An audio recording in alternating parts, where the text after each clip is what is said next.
The cameras flashed, the crowd froze, Yeah. and just like that, Hollywood had a massive new obsession. Honestly, a really deeply concerning one. Yeah. Welcome to StarScope Report. Join Jordan and Jamie as they uncover Hollywood drama, music industry shakeups, and viral influencer scandals. Right, from red carpet surprises to social media controversies, we dive deep into the stories behind the fame. And today's deep dive is centered on a headline that is, well, it's basically everywhere right now. Britney Spears sparks new concern after shocking public appearance. It's a heavy one today, for sure. It really is. I want you, the listener, to picture a very specific, honestly cinematic scene. It's July 9, 2026. Okay, I'm picturing it. You are driving down the busy 101 freeway in Los Angeles. The traffic is doing that, typical frustrating crawl. You're moving at maybe 45 miles per hour top. Right, Yeah. standard LA gridlock. Exactly. You glance over to the lane next to you, and you see a black Mercedes SUV cruising along. Which is pretty normal. But sticking entirely out of the sunroof of that moving vehicle with her arms stretched wide to the sky, posing as if she is right in the middle of a high-budget music video, is pop icon Britney Spears. I mean, wow. It is just a jarring, highly cinematic image to witness in the middle of standard Southern California commuter traffic. Right. And witnesses actually reported she maintained that pose, completely unfazed by the surrounding cars, for roughly 2 minutes. 2 whole minutes. Yeah, before the vehicle finally pulled off the highway and stopped at a gas station. And there, cameras caught her laughing and chatting casually with her chauffeur, who, by the way, is widely rumored to be her new boyfriend. So we are taking a massive stack of sources today to look right past that viral visual. We have recent news reports from CBS and Fox 11, celebrity and pop culture coverage from Radar Online and Reality T. Plus the really intense stuff. Yeah, transcripts of 911 calls and police dash cam audio from a YouTube transparency channel and Wikipedia's extensive historical record of her 13-year conservatorship. Because our mission here is to unpack this recent string of chaotic behavior, right? To break down the strict legal mechanisms governing her life right now. Exactly. And to help you understand how her current actions are tied directly to her long fight for autonomy. Because if you're loving these Hollywood twists and deep dives, make sure you're subscribed. We've got even crazier stories ahead. For sure. So looking at the public reaction to this single sunroof stunt, it really reveals a deep fracture in how society processes erratic celebrity behavior. Oh, absolutely. One camp applies a very traditional tabloid lens. Like over at TMZ, they cited a source brushing the whole event off as just good, clean fun. Good, clean fun. Yeah, claiming that if she were back in her home state of Louisiana, nobody would even bat an eye at a stunt like that. Okay, but I am looking at the other side of that fracture, specifically the Reddit threads highlighted by Reality T, and the tongue is entirely different. It's way darker. Much darker. Fans are terrified. They are making heavy comparisons to Judy Garland's final years, calling the behavior a desperate cry for attention. Which is so heartbreaking to read. It is. But there is also a fierce contingent of defenders in those forums arguing that society demands flawless behavior from women who endured severe subjugation. Right, they point out that under her conservatorship, simple, everyday acts like, just sitting in a chair or performing on stage were deeply traumatic for her. But I have to push back a little on the TMZ angle. Mm-hmm. If it's just a quirky moment of good, clean fun, why are legal experts sweating? Well, that's the thing. That tension between quirky fun and tragic spiral completely ignores the immediate legal friction she is creating. Case of the probation. Exactly. She was in the passenger seat of that Mercedes because she is currently barred from driving. Oh. This connects directly to a plea deal she accepted just 2 months prior, on May 4, 2026. Okay, break that down for us. So she was originally facing a misdemeanor charge for driving under the influence, and she pleaded guilty to a lesser charge known in the California legal system as wet reckless. Wait, a wet reckless? How does the mechanism of that actually differ from a standard DUI in California? So under California Vehicle Code Section 23103.5, a wet reckless is essentially a reckless driving charge, but with a specific notation that alcohol or drugs were involved in the arrest. Got it. So why take that deal? The primary benefit is that it typically keeps the defendant out of jail. However, the conditions attached are incredibly rigid. She is currently on a 12-month probation. Which is a really long time to be under a microscope. A massive microscope. Ventura County District Attorney Eric Nasarenko stated clearly that she must complete mandatory DUI classes and pay state fines. Standard stuff, but still. But crucially, there is a strict court order mandating her to see a psychiatrist twice a month and a psychologist once a week. Oh, wow. Imagine having to navigate that kind of schedule. You are mandated by the state to report to a psychologist every single week, knowing full well that paparazzi are likely camping outside the doctor's office waiting to document your arrival. It sounds exhausting, and the DA went on record stating this charge is priorable. Which means if she is caught driving under the influence again within a certain time frame, the court will treat it as a second DUI offense, right? Exactly. The legal hammer comes down much harder, and the leniency she received completely vanishes. Wow. So taking all of those legal constraints into account, hanging out of a sunroof at 45 miles per hour is practically taunting a legal system that currently has her on a microscopic leash. It's like walking a tightrope without a net. But if you think that sunroof stunt was wild, wait until you hear the actual 911 audio that led to this probation in the first place. Yeah, that audio it's chilling. To understand why the DA put her on such a short leash, you have to look at the sheer chaos of the March 4th arrest. This is where those YouTube transparently transcripts come in. Right, detailing the inciting incident that cost her those driving privileges. If you read these transcripts, you can practically hear the panic in the dispatchers' voices. And the callers had no idea they were reporting a massive celebrity. They were simply reporting a severe hazard on the road around 9:30 p.m. Right, I have the specific quotes here from the YouTube source. One caller in Newbury Park reports a black BMW 430i heading northbound, stating the driver is, quote, erratically slamming on the brakes, almost sideswipe a couple vehicles, driving at high speeds. That is so dangerous. Gets worse.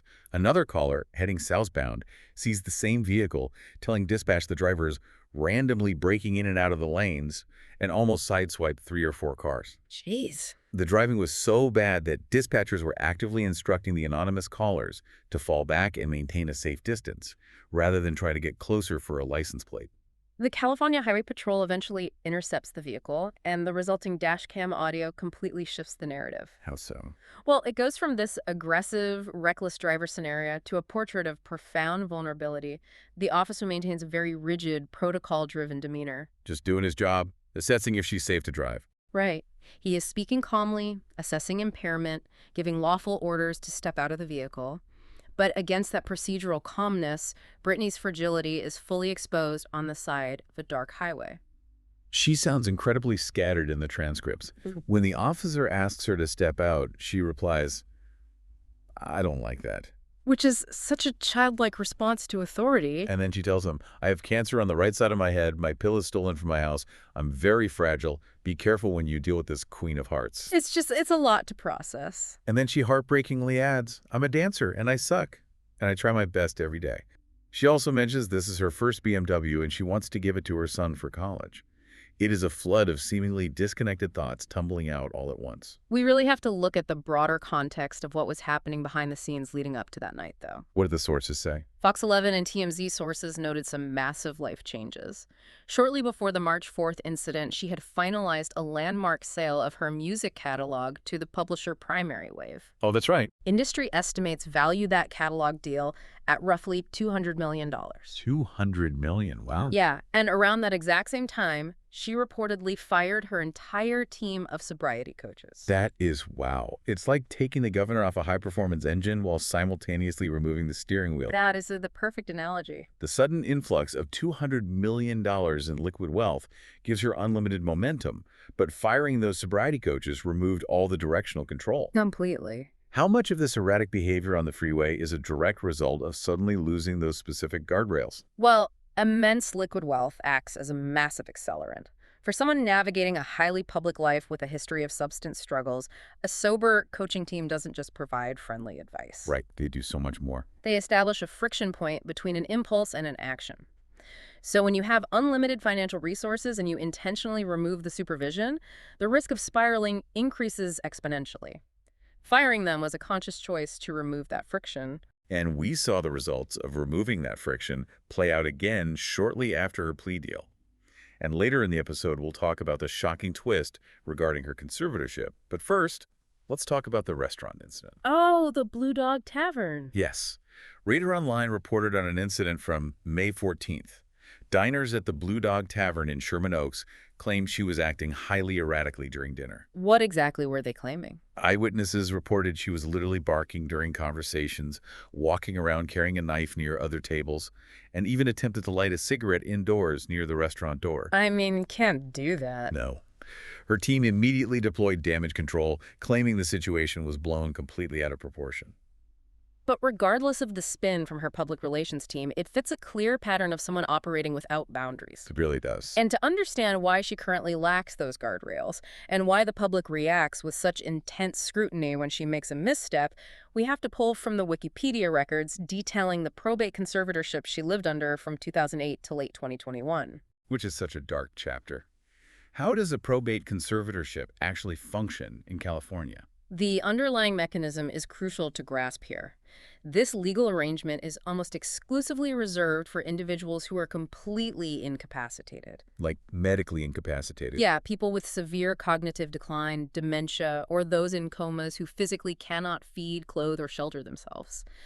The system is designed to hand decision-making power over to a guardian to protect the incapacitated person. But that's the glaring paradox of Britney's situation.